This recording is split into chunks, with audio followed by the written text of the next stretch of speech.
Hi friends, ఇది నా first video. ఇది ప్రాంక్ అనాలో ఇంకేమైనా పోతే మా హస్బెండ్కి కాల్ చేసి డిస్టర్బ్ చేద్దామని నేను అనుకుంటున్నాను. టైం చూస్తే 7:20 అవుతుంది. చూద్దాం అతని రియాక్షన్ ఎలా ఉంటుందో. అతను తిడతాడా లేకపోతే ఇంటికి వచ్చేసి నన్ను కొడతాడా, చూద్దాం అతని రియాక్షన్ ఎలా ఉండబోతుందో.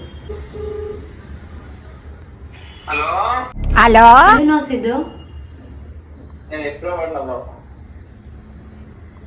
కర్రీ ఏం వండాలి? రోజే వండుతున్నావు మరి. కట్ చేసేసాను గైస్. అవునా నిజమా? మళ్ళీ కాల్ చేస్తాను.